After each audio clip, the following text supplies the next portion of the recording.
আচ্ছা, শিমলা কি এখনো আমাকে ভালোবাসে? ও কি এখনো আমার জন্য অপেক্ষা করে আছে? ও অপেক্ষা করলেই বা কি, আমি তো আর ওকে ভালোবাসি না। ওকে আমি আমার জীবনে চাই না। আমি মনে মনে নিজে নিজেকে কথাগুলো বলতেছিলাম, তখনই জয় বলে উঠলো, কিরে, কি ভাবতেছিস? ওর কথায় স্বাভাবিক হয়ে আমি বললাম, অনেক সময় হলো তাদের সাথে আছি।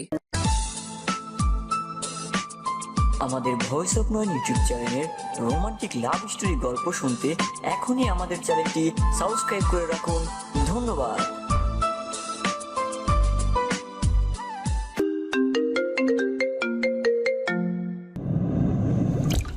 এবার বাসায় যেতে হবে। হুম, আমাকে যেতে হবে, না হলে বউ আমাকে খুব মারবে। সবাই একসাথে হেসে দিলাম। এরপর বন্ধুদেরকে বিদায় দিয়ে বাসায় চলে এলাম। আজকে খুব ভালো লাগতেছে পুরনো বন্ধুদেরকে কাছে পেয়ে। অনেক হ্যাপি মনে হচ্ছে আজকে নিজেকে। জানি না নিজের পরিবারকে কাছে পেলে কতটা খুশি হব। বাসায় এসে সোজা নিজের রুমে চলে এলাম। মোবাইলে তাকিয়ে দেখি বিকাল 4টা বাজে। আমি তাড়াতাড়ি শাওয়ার নিয়ে নিলাম। এরপর আর কোনো কিছু চিন্তা না করে বিছানায় গা এলিয়ে দিলাম। ব্যাস, সাথে সাথেই চোখে ঘুম চলে এলো। অপরদিকে সিমলা যখন সকালবেলা গাড়ি নিয়ে অফিসে যাচ্ছিল, তখন সে শ্রাবণ, জয় আর হৃদয়কে একসাথে দেখতে পায়। তখন সিমলার মনে একটা সন্দেহ তৈরি হয়, কারণ আমার সবচেয়ে বেস্ট ফ্রেন্ড ছিল হৃদয় আর জয়া। সিমলা তখন মনে মনে ভাবলো, আমার কি কোথাও ভুল হচ্ছে? এটা শ্রাবণ নয় তো? আমার মন বলতেছে এটা শ্রাবণ। আমার তো কোনো দিন এমনটা মনে হয়নি আজ পর্যন্ত। কিন্তু বিষয়টি তো অন্যরকমও হতে পারে। যেমন এটা যদি শ্রাবণ হয়, তাহলে তো ওর পরিবারের কাছে যেত আগে। তাছাড়াও নামটার সাথেও তো মিল নেই। আগে যেমন আমার সাথে রিলেশনশিপে ছিল, তখন তো অনেক রোগা পাতলা ছিল। আর এই ছেলেকে তো অন্যরকম লাগে। সিমলা কিছুতেই মিলাতে পারতেছে না, তাই সে সিদ্ধান্ত নিল যে সে জয় আর হৃদয়ের সাথে কথা বলবে। এরপর সিমলা সেখান থেকে গাড়ি নিয়ে চলে যায়। দেখতে দেখতে সন্ধে হয়ে যায়। সিমলা অফিস থেকে বেরিয়ে যায়। আজকে সারাদিন সিমলা কোনো কাজেই মন লাগাতে পারে নাই, কারণ সারাদিন সে ইমন নামের ছেলেটার কথা চিন্তা করছে। সিমলা জানে জয় আর হৃদয়কে এখন কোথায় পাওয়া যাবে, তাই সে সোজা গাড়ি নিয়ে হৃদয়ের বাসার সামনে চলে গেল। হৃদয়ের বাসার সামনে একটা টং দোকান আছে, সেখানে বসে হৃদয় আর জয় চা খাচ্ছিল। এটা তাদের ডেলিকার রুটিন বলেই চলে। হৃদয় আর জয় পুলিশের গাড়ি দেখে একটু অবাক হলো, কিন্তু সবচেয়ে বেশি অবাক হলো গাড়ি থেকে নামা মানুষটাকে দেখে, কারণ তারা দেখতে পেল গাড়ি থেকে আর কেউ নয়, সিমলা নামতেছে। সিমলা সোজা জয়ের কাছে চলে গেল। সেখানে গিয়ে একটা হালকা হাসি দিয়ে তাদের সামনে একটা বেঞ্চে বসে পড়লো। এরপর বলল, জয় ভাইয়া এবং হৃদয় ভাইয়া কেমন আছেন? হুম, ভালো। ভাইয়া, আপনার হয়তো ভাবতেছেন আমি হঠাৎ করে আপনাদের কাছে কেন এলাম, তাই না? আমি আপনাদের কাছে একটা জিনিস জানতে এসেছি। কি জানতে এসেছিস আমাদের কাছে? আজকে সকালে আপনাদের দুজনকেই একটা ছেলের সাথে দেখেছিলাম।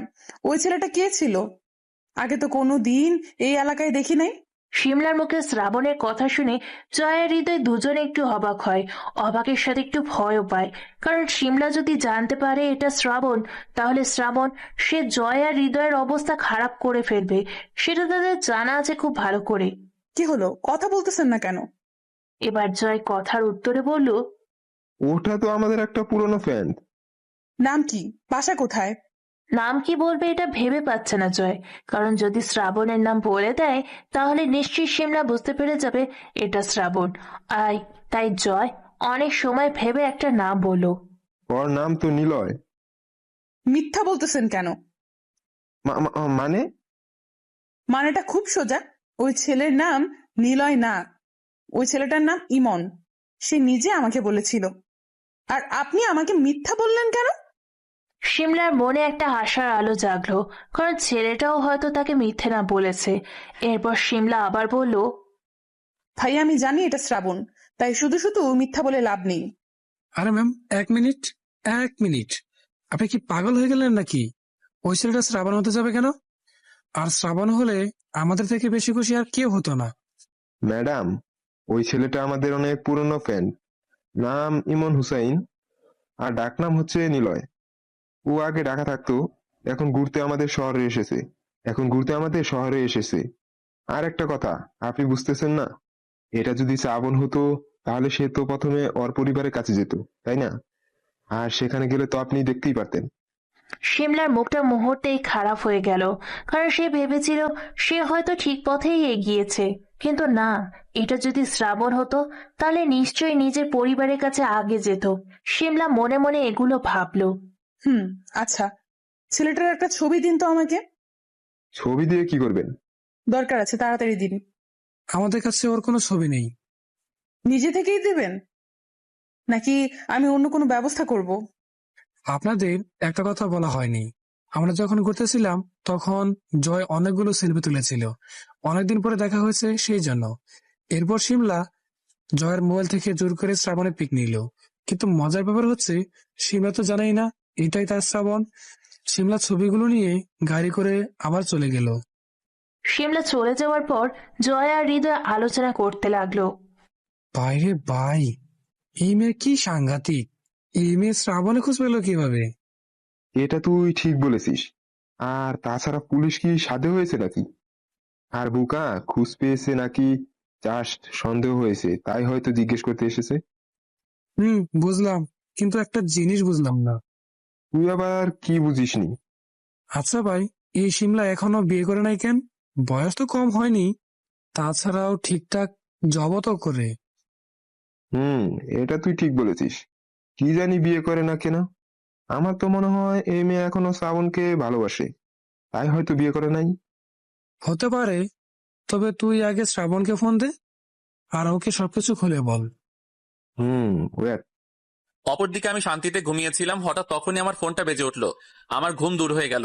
আমি ঘুম চোখে মোবাইলের স্ক্রিনে তাকিয়ে দেখি জয় ফোন দিয়েছে। জয় বল, ফোন দিয়েছিস কেন? তুই কোথায় এখন তাই বল। কোথায় আবার? বাসায়। বাসায় ঘুমিয়ে আছি কেন? তুই ওই অসময়ে ঘুমিয়ে আছিস? এদিকে অনেক বড় কাণ্ড হয়ে গেছে। কি হয়েছে? এরপর জয় আমাকে সবকিছু খুলে বলল। আমি শুনে একটু অবাক হলাম। শিমলা আমার খোঁজ পেলো কিভাবে? আর ওকে তো আমি এখনো দেখি নাই। শিমলাকে দেখাতে পারবি? দেখাতে পারবো না কেন? চলে আয়, দেখিয়ে দিচ্ছি। এখন আসবো? চলে আয়, সমস্যা নেই, সবেমাত্র রাত 8টা বাজে। আচ্ছা, তোরা কোথায় আছিস এখন? আমাদের বাসার সামনে একটা দোকানে বসে আছি, তুই চলে আয়। আচ্ছা, আমি একটু পরে আসতেছি। এরপর ফোন কেটে দিলাম।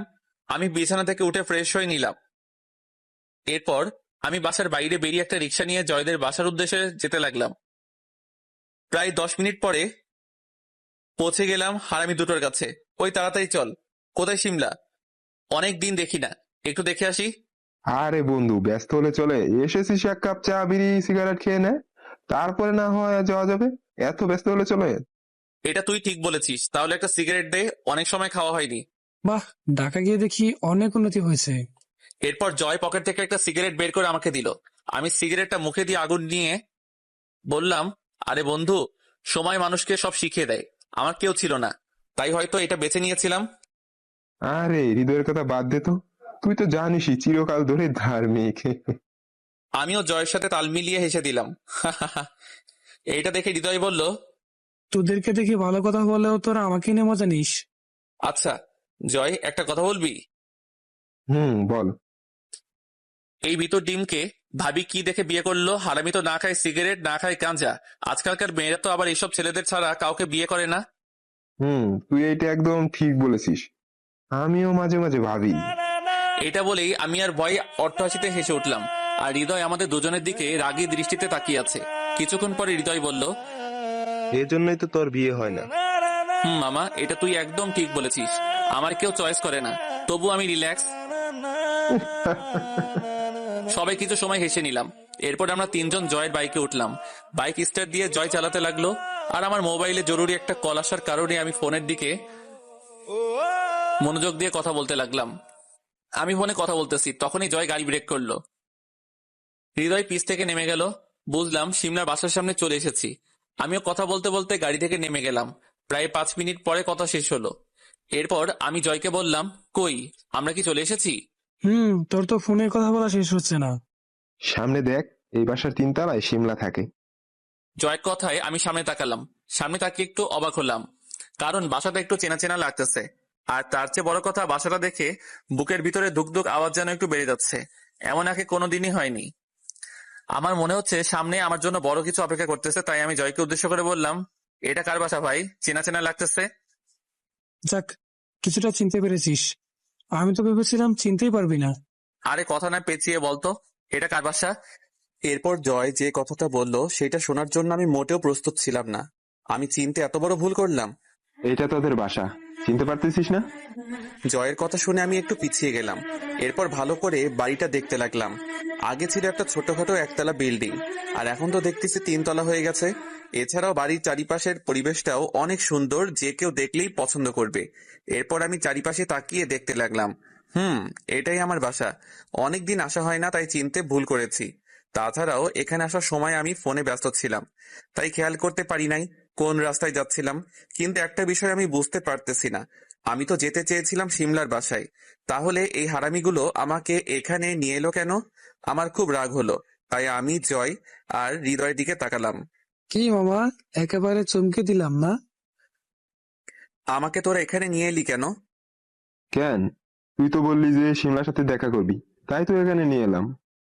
সিমলাকে শুধু এক নজর দেখব, দেখা করব না। আর তোরা তো আমাকে সিমলার বাসার দিকে নিয়ে যাবি, তাহলে আমাকে এখানে আনলি কেন? আরে ভাই, সীমা তো এখানেই থাকে, তাই তো তোকে এখানে নিয়ে এলাম। আমি হৃদয়ের কথা শুনে খুব অবাক হলাম। মানে? মানে হচ্ছে সিমলা তোদের বাসায় ভাড়া থাকে অনেক আগ থেকে। What the fuchka! ভাই, এগুলোর মানে কি? সেটা আমরা কি করে বলবো বল? আমরা যেটুক জানি শুধু সেটুকুই বললাম, বাকিটুকু তুই খুঁজে বের কর। ভাই, তোরা আমাকে এটা কি শোনালি? আমার মাথায় তো কিছুই আসতেছে না। অবশেষে কিনা এক্স গার্লফ্রেন্ড আমার বাসায় ভাড়া থাকে? আজব। চুপ, তুই চুপ কর। এটা তোর বাসা না, ওকে? তুই অনেক বছর আগে বাসা থেকে পালিয়ে গিয়েছিস, এখন আর এটা তোর বাসা নেই। জয়, তুই ঠিক বলছিস। জয় আর হৃদয়ের কথা শুনে আমি আর এক মুহূর্ত দাঁড়িয়ে না থেকে বাসার গেটের সামনে বসে ওদের দুজনকে উড়াধুরা মারতে লাগলাম। এইবার বোঝ কেমন লাগে। মজা করার আর মানুষ পাস নাই। হঠাৎ করে কে যেন আমাকে ভাইয়া বলে ডাক দিল। আমি জয় আর হৃদয়কে ছেড়ে দিয়ে পিছনে ঘুরে তাকালাম। পিছনে তাকিয়ে একটু অবাক হলাম, কারণ আমার সামনে দাঁড়িয়ে আছে বাসের সেই মেয়েটি যার সাথে আমি খুলনা এসেছিলাম। আমি একটা হাসি দিয়ে বললাম, আরে, তুমি এত রাতে এখানে কি করো? আমারও তো একই প্রশ্ন। আপনি এত রাতে এখানে কি করেন? জয় ভাই আর হৃদয় ভাইয়াকে মারতেছেন কেন? আমি তো একটা কাজে এখানে এসেছিলাম। 1 মিনিট, তুমি কি জয় আর হৃদয়কে চিনো? আজব, চিনবো না কেন? অনেক আগে থেকেই চিনি। ও আচ্ছা, তুমি কিন্তু আমার একটা প্রশ্নের উত্তর দিলে না। এইদিকে জয় আর হৃদয় অবাক চোখে আমাদের দিকে তাকিয়ে আছে, কিছুই বুঝতেছে না।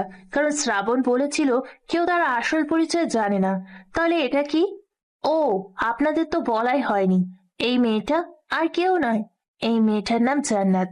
আর জান্নাত হচ্ছে শ্রাবণের সেই ছোট বোন, অনেক বড় হয়ে গেছে, তাই হয়তো শ্রাবণ চিনতে পারে নাই।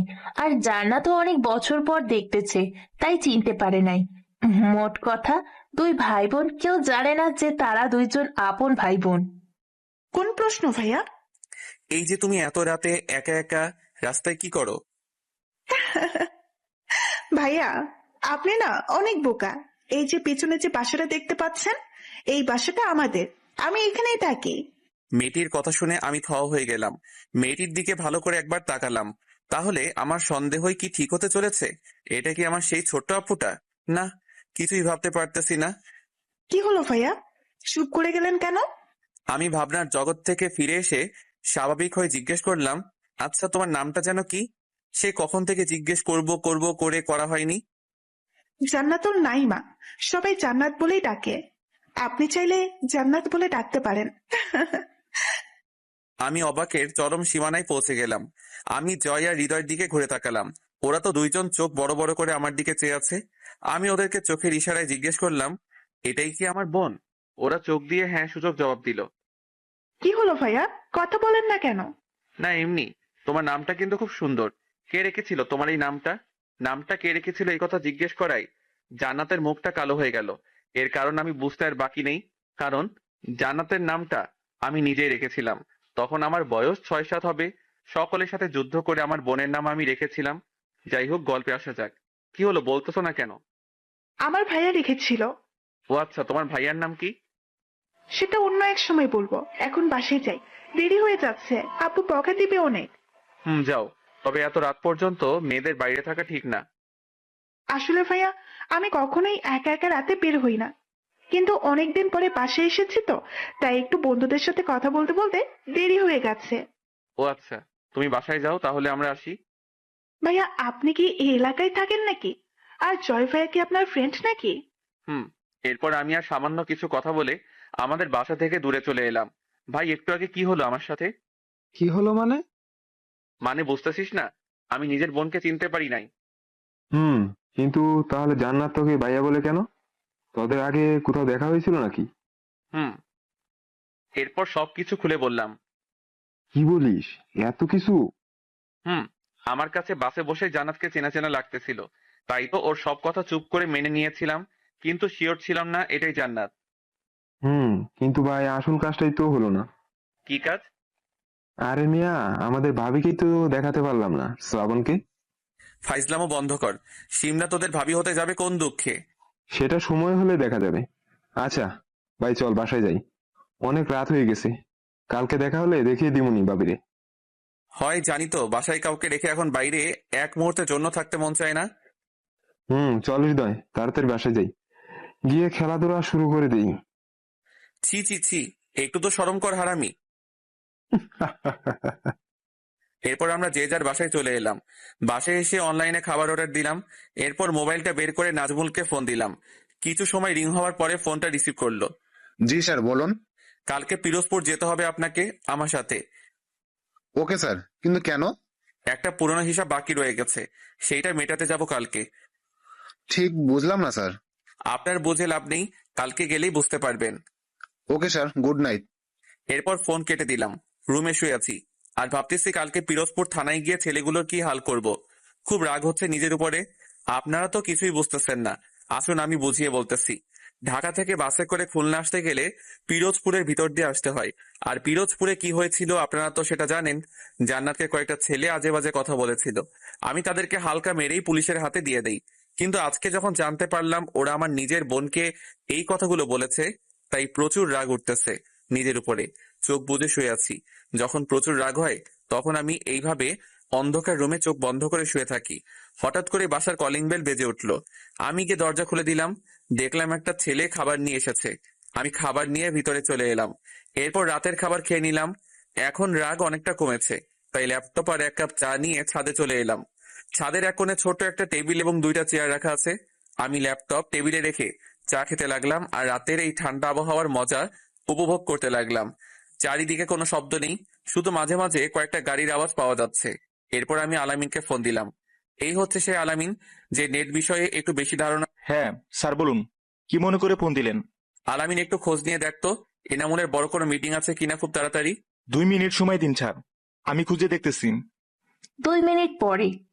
স্যার, কাছাকাছি কোনো মিটিং নেই, তবে 1 মাস পরে অনেক বড় একটা মিটিং আছে, যেখানে অনেক বড় বড় লোকজন আসবে। সাধারণ কোনো মানুষ এই মিটিং এ আসতে পারবে না স্যার। হা হা হা, যত বড় মিটিং হোক না কেন, এই শ্রাবণ সব মিটিয়ে প্রবেশ করার ক্ষমতা রাখে। স্যার, আমার থেকে ভালো সেটা আর কে জানে। বুঝলি আলামিন, এনামুলের ভাগ্যটা অনেক ভালো, তাই 1 মাস সময় পেয়ে গেল। জি স্যার, ঠিক বলেছেন। এরপর আরো কিছু সময় কাজের ব্যাপারে কথা বলে ফোনটা রেখে দিলাম। কিছু সময় চোখ বন্ধ করে রইলাম। তখনই আগে সে পুরোনো দিনের কথাগুলো মনে পড়ে গেল। পুরোনো কথা ভাবতে ভাবতে টেরই পাইনি যে রাত 1টা বেজে গেছে। তাই তাড়াতাড়ি চেয়ার থেকে উঠে সবকিছু গুছিয়ে নিয়ে নিজের রুমে চলে এলাম। এরপর আর 7-5 না ভেবে সোজা ঘুমের দেশে হারিয়ে গেলাম। সকালবেলা ঘুমিয়েছিলাম, তখনই বাসার কলিং বেলের আওয়াজে ঘুমটা ভেঙে গেল। ঘুম চোখে মোবাইলের দিকে তাকিয়ে দেখি সকাল 10টা বেজে গেছে। ইস, অনেক দেরি হয়ে গেছে। আজকে তো আমার পিরোজপুর যাওয়ার কথা ছিল। ও শিট। তাড়াতাড়ি বিছানা থেকে উঠে ব্রাশ মুখে দিয়ে দরজা খুলে দিলাম। দরজা খুলে সামনে তাকিয়ে দেখি নাজমুল দাঁড়িয়ে আছে। প্যান্ট শার্ট পরে একদম ফিট হয়ে চলে এসেছে। নাজমুল আমাকে এই অবস্থায় দেখে একদম হাঁ করে আমার দিকে চেয়ে আছে। কি হয়েছে? এইভাবে কি দেখেন মিস্টার নাজমুল? স্যার, সকাল 10টা বাজে আর আপনি এখনো ব্রাশ করেন নাই? দূর, আজকে সকালে ঘুম থেকে উঠতে একটু দেরি হয়ে গেছে আর কি। তুমি ভিতরে এসে বসো, আমি ফ্রেশ হয়ে আসতেছি। ও আচ্ছা স্যার। এরপর আমি ফ্রেশ হতে চলে গেলাম আর নাজমুল আমার বাসাটা চারদিকে ঘুরে দেখতে লাগলো। নাজমুল, চলো, অনেক দেরি হয়ে গেছে এমনিতেই। স্যার, সকালে নাস্তা করবেন না? এখন সময় নেই, রাস্তায় করে নিবনে। Okay sir. এরপর বাসা থেকে বের হলাম। বাইরে বের হয়ে দেখি নাজমুল বাইক নিয়ে এসেছে। এরপর নাজমুলের বাইক স্টার্ট দিল। আমি ওর পিছে বসে যেতে লাগলাম। কিছু দূর যাওয়ার পরে আমার মেজাজটা একটু খারাপ হলো, কারণ নাজমুল এইটা বাইক চালাচ্ছে নাকি সাইকেল চালাচ্ছে কিছুই বুঝতেছি না। আমাদের বাইকের টক্কর মেরে রিক্সাও এমনকি আগে চলে যাচ্ছে। তাই আমি বিরক্ত হয়ে নাজমুলকে বললাম, নাজমুল, তুমি এটা কি চালাচ্ছ? তুমি তো মিয়া বাইকের মান সম্মান খেয়ে দিচ্ছ। স্যার বেশি জোরে চালাতে পারবো না, আগেও একবার মরতে মরতে বেঁচেছি, আর কোনো রিস্ক নিতে চাই না। এই তুমি বাইক থামাও। কেন স্যার? থামাতে বলছি, থামাও। এরপর নাজমুলকে বাইক থেকে নিচে নামিয়ে আমি ড্রাইভ করার সিটে বসলাম। নাও, এইবার আমার পিছে বসো। এ কি স্যার, আপনি বাইক চালাতে পারেন? আজব, বাইক চালাতে পারবো না কেন? না মানে স্যার, এর আগে তো কোনোদিন দেখি নাই, তাই আর কি। এরপর আমি বাইক স্টার্ট দিয়ে খুব জোরে জোরে চালাতে লাগলাম। বাইকের লুকিং গ্লাসে তাকিয়ে দেখি নাজমুল খুব অবাক হয়ে আমার দিকে তাকিয়ে আছে। হয়তো ভাবছিল আমি ভালো চালাতে পারি না, কিন্তু সে তো জানে না আমি বাইক নিয়ে পিএইচডি করেছি। প্রায় 10 মিনিট পরে সামনে খেয়াল করি, কিছু দূর সামনে সেই পুলিশ ম্যাডাম গাড়ি চেক করতেছে। আমি এটা দেখে নাজমুলকে জিজ্ঞেস করলাম, গাড়ির কাগজপত্র সাথে আছে নাকি? স্যার বাসায় রেখে এসেছি বলে। সমস্যা নেই, আমাদের আবার কে কি বলবে। মনে মনে 2টা গালি দিলাম। এরপর বাইকের স্পিড বাড়িয়ে পুলিশ ম্যাডামের সামনে দিয়ে চলে গেলাম। পিছে তাকিয়ে দেখি পুলিশ ম্যাম গাড়ি থামানোর জন্য ইশারা করতেছে, কিন্তু কে শোনে কার কথা? কারণ আমি জানি এখানে গাড়ি থামালে আরেক বিপদে পড়া লাগবে, তাই আর কোনো রিস্ক নিলাম না। প্রায় 2 ঘন্টা পরে পিরোজপুর থানায় পৌঁছে গেলাম। সেখানে গিয়ে প্রথমে আমি বড় অফিসারের কাছে গেলাম। কে আপনি, আর কি চাই? কোনো সমস্যা হয়েছে? আমি কিছু না বলে পকেট থেকে একটা কার্ড বের করে দিলাম। সাথে সাথেই পুলিশ অফিসারটি দাঁড়িয়ে গেল আর বলল, স্যার আপনি এখানে, কোনো সমস্যা হয়েছে? সমস্যা একটা আছে। জি স্যার বলুন। 2 দিন আগে আমি কয়েকটি ছেলেকে আপনাদের হাতে তুলে দিয়েছিলাম, তারা কোথায়? লকআপে আছে স্যার। সেই লকআপের চাবি আর একটা মোটা লাঠি নিয়ে আমার সাথে আসুন। যেই কথা সেই কাজ। লকআপের সামনে গিয়ে দেখি ছেলেপেলেগুলো বসে বসে তাস খেলতেছে। ব্যাস, মেজাজটা বিগড়ে গেল। লকআপের তালা খুলে ভিতরে গিয়ে কাউকে কিছু না বলে সবগুলোকে শরীরের সবটুকু বল দিয়ে মারতে লাগলাম। আর ছেলেগুলো ও মাগো বলে চিৎকার দিতে লাগলো। প্রায় 5 মিনিট হয়ে গেছে, এখনো সবগুলোকে পিটিয়ে যাচ্ছি। নাজমুল অবস্থা খারাপ বুঝে আমাকে লকআপের বাইরে নিয়ে আসে। আমাকে 1 বোতল পানি দেওয়া হলো। আমি পানি খেয়ে একটু শান্ত হলাম। স্যার একটা মেয়ের জন্য আপনি এতগুলো ছেলেকে এইভাবে পিটালেন? স্যার আপনার মতো সবাই হলে আমাদের দেশে আজকে এমন অবস্থা হতো না, কমে যেত ধর্ষণের কেস। মেয়েটি আর কেউ ছিল না, আমার ছোট বোন ছিল। ও সরি স্যার, আমি জানতাম না। এরপর আর কিছু সময় থানায় বসে থেকে পরে বাসার দিকে রওনা দিলাম। এর মাঝে নাজমুল কোনো কথা বলে নাই, ও শুধু চোখ বড় বড় করে তাকিয়ে আমার সব কর্মকাণ্ড দেখেছে। স্যার আপনি হঠাৎ এদের পেলেন কোথায়, আর হঠাৎ এমন মারলেনই কেন? ওরা আমার বোনকে বাজে কথা বলছিল, মানে ইফটিজিং করছিল। ও, এই ব্যাপার। স্যার আপনি একদম ঠিক করেছেন। এরপর একটা রেস্টুরেন্টে ঢুকে কিছু খেয়ে নিলাম। পিরোজপুর থেকে বাসায় আসতে প্রায় 3 ঘন্টা লেগে যায়। নাজমুল আমাকে বাসার সামনে নামিয়ে দিয়ে চলে যায়। আমি আর কোনো কিছু না ভেবে বাসায় ঢুকে যাই। তখন দুপুর 2টা বাজে। আমি শাওয়ার নিয়ে ফ্রেশ হয়ে দুপুরের জন্য কিছু একটা রান্না করে খেয়ে নিলাম। আজকে একটু পরিশ্রম করা হয়েছে, তাই চোখে ঘুম চলে এলো। আমি আর কিছু না ভেবে ঘুমিয়ে গেলাম। ঘুমের মধ্যে হঠাৎ টের পেলাম আমার গায়ে বৃষ্টি পড়তেছে। আমি তো আমার রুমে ঘুমিয়ে আছি, তাহলে বৃষ্টির পানি আসবে কোথা থেকে? কিন্তু আমি স্পষ্ট টের পাচ্ছি আমার শরীরের কিছু অংশ ভিজে আছে। তাই আর চোখ বন্ধ করে না রেখে চোখ মেলে তাকালাম। চোখ খুলেই আমি অবাক হয়ে যাই। আমার সামনে পুলিশ ম্যাম হাতে একটা মগ নিয়ে দাঁড়িয়ে আছে, আর তার পিছনে 2 জন পুলিশ। আমি প্রথমে ভেবেছিলাম এটা স্বপ্ন, কিন্তু পরে দেখি আমার শরীর সত্যিই পানি। তাই বিছানা থেকে লাফ দিয়ে উঠে পড়লাম। আর এখানে কি হচ্ছে বোঝার চেষ্টা করতেছি, কারণ আমার সম্পূর্ণ মনে আছে আমি যখন ঘুমাতে এসেছিলাম তখন বাসার মেইন দরজা লক করে এসেছিলাম। তাহলে পুলিশ ভিতরে এলো কেন, আর আমাকেই বা ঘুম থেকে তুললো কেন? এইরকম হাজারো প্রশ্ন নিজের মনে ঘুরপাক খাচ্ছিল। তখনই পুলিশ ম্যাম বল, ওই এইভাবে হা করে তাকিয়ে আছিস কেন? এইভাবে তাকিয়ে না থেকে আমাদের সাথে চল। মানে কি? আপনারা আমার বাসার ভিতরে ঢুকলেন কিভাবে? সেই সব আমরা তোকে বলতে পারবো না, তুই এখন আমার সাথে চল। এক্সকিউজ মি ম্যাম, ভদ্রভাবে কথা বলুন। আপনি আমাকে তুই করে বলতেছেন কেন? আমি অপরাধীদের সাথে সবসময় এইভাবেই কথা বলি, বেশি কথা না বলে চল। ওয়েট ওয়েট, অপরাধী? কে অপরাধী? আমি কি অপরাধ করেছি জানতে পারি? হাবিলদার, আপনি ওনাকে নিয়ে বাইরে আসুন, আমি গাড়ির কাছে যাচ্ছি। আমি অবাক হয়ে তার যাওয়া দেখতে লাগলাম। ভাই রে ভাই, এটা কি কোনো পুলিশ নাকি অন্য কিছু? আমার কি অপরাধ কিছুই বলতেছে না, আজব। এরপর 2 জন পুলিশ আমাকে ধরে নিয়ে গাড়িতে বসিয়ে দিল। আমি পুলিশের গাড়িতে বসে আছি, মেজাজটা পুরো বিগড়ে আছে। কোনো কথা বলতেছি না, ইচ্ছে করতেছে এখানে সবগুলোকে মেরে পালিয়ে যাই, কিন্তু এটা সম্পূর্ণ অপরাধ, তাই চুপ করে বসে আছি। মাথা ঠান্ডা করে ম্যামকে জিজ্ঞেস করলাম, ম্যাম আমার অপরাধটা কি? কি করেছি আমি যার জন্য আমাকে এইভাবে আপনারা তুলে নিয়ে যাচ্ছেন? শিমলা কিছু না বলে আমার সামনে 3টা বন্দুক রাখলো, যার মধ্যে একটা পিস্তল আর বাকি 2টা অটো বন্দুক। আমি এগুলো দেখে অবাক না হয়ে পারলাম না, কারণ এগুলো তো আমি আমার রুমের ড্রয়ারে রেখেছিলাম। তাহলে এগুলো এখানে আসলো কিভাবে? কি মিস্টার রিমন, অবাক হচ্ছেন? এগুলো আমার কাছে কিভাবে এলো? আমি কিছু বলতেছি না, চুপ করে ম্যামের দিকে চেয়ে আছি। আমি জানি আপনি এখন কিছু বলবেন না। আচ্ছা শুনুন, আমিই বলি এগুলো আমি পেলাম কি করে। এরপর শিমলা বলতে শুরু করলো। আজকে সকালে আমি রাস্তায় গাড়ি চেক করতেছিলাম, কারণ আমার কাছে খবর ছিল যে এই রাস্তা দিয়ে ড্রাগের ট্রাক যাবে। তাই আমি ওখানে সব গাড়ি চেক করতেছিলাম। মনে পড়ে আজকে সকালে ওই রাস্তা দিয়ে আপনি খুব জোরে বাইক চালিয়ে গিয়েছিলেন। আমি আপনাকে থামতে বলেছিলাম, কিন্তু আপনি তো আমার কথা শুনলেনই না, চলে গেলেন। এটা নিশ্চয়ই জানেন যে পুলিশের কথা অমান্য করা একটা অপরাধ। তাই আমি একটু আগে আপনার বাসায় এসেছিলাম আপনাকে গ্রেফতার করতে, কিন্তু আপনার বাসায় এসে কলিং বেল বারবার বাজানোর পরও কেউ দরজা খোলে না। তাই আমি বাধ্য হয়ে দরজার লক ভেঙে ফেলি এবং আপনাকে খুঁজতে খুঁজতে আপনার রুমে চলে যাই। সেখানে গিয়ে দেখি আপনি ঘুমিয়ে আছেন। আমি একটু অবাক হলাম, কারণ এত ঘুম কোথা থেকে আসে আপনার। যাই হোক, আমি আপনার রুমটা একটু ভালো করে দেখতেছিলাম, তখনই আমার চোখ যায় এইগুলোর দিকে। ড্রয়ার খোলা ছিল। আপনি খুব বড় একটা ভুল করে ফেলেছেন এই শিমলার সাথে টক্কর নিয়ে। শিমলা এই কথাগুলো বলে জোরে একটা হাসি দিল। আমি তো পুরাই অবাক, কি কাজে এলাম আর কিসের মধ্যে ফেসে গেলাম। কাউকে না বলে তার বাসা তল্লাশি করা তো অপরাধ, সেটা আপনি জানেন না? এখন এসব না বলে বরং ভাবুন কিভাবে আমার হাত থেকে মুক্তি পাবেন। আমি কিছু না বলে পকেট থেকে একটা সিগারেট বের করে মুখে দিলাম। এরপর দেশলাই দিয়ে আগুন জ্বালিয়ে সিগারেটে একটা টান দিয়ে বললাম, লক আপ থেকে বের হতে আমার মাত্র 2 মিনিট লাগবে, শুধু 2 মিনিট। আমার এমন কাণ্ড আর কথা শুনে শিমলা তো পুরাই অবাক হয়ে গেল। শিমলা কেমন যেন একটা ঘোরের মধ্যে চলে যাচ্ছে। তার বুকের ধুকপুকানি যেন ক্রমশ বেড়েই চলেছে। কেন এরকম হচ্ছে সেটা সে জানে না। শিমলা কোনো মতেই যেন তার চোখের সামনের ছেলেটার চোখের দিকে তাকাতে পারছে না। ইচ্ছে করতেছে ছেলেটার মুখের সিগারেটটা ফেলে দিয়ে তাকে 2টা থাপ্পড় মারতে। যেই ভাবা সেই কাজ। ঠাস করে একটা বসিয়ে দিল আমার মুখে। এক থাপ্পড় খেয়ে আমার সব হিরোগিরি বেরিয়ে গেল। কি জোর মেয়েটার হাতে, তবে থাপ্পড়টায় কেমন যেন আলাদা একটা মজা আছে। কি কোমল মেয়েটার হাত। মেয়েদের হাত এত নরম হয়, আমার আগে জানা ছিল না। আমি মুখে হাসি নিয়ে মেয়েটির দিকে তাকিয়ে আছি। শিমলা নিজেই বুঝতে পারতেছে না কেন সে বারবার এমন করতেছে। শিমলা নিজেই নিজেকে এই প্রশ্নগুলো করতেছে। আমি এক নজরে মেয়েটির চোখের দিকে তাকিয়ে আছি। মেয়েটি মানে শিমলার দিকে। অপরদিকে শিমলাও আমার চোখের পানে এক দৃষ্টিতে তাকিয়ে আছে।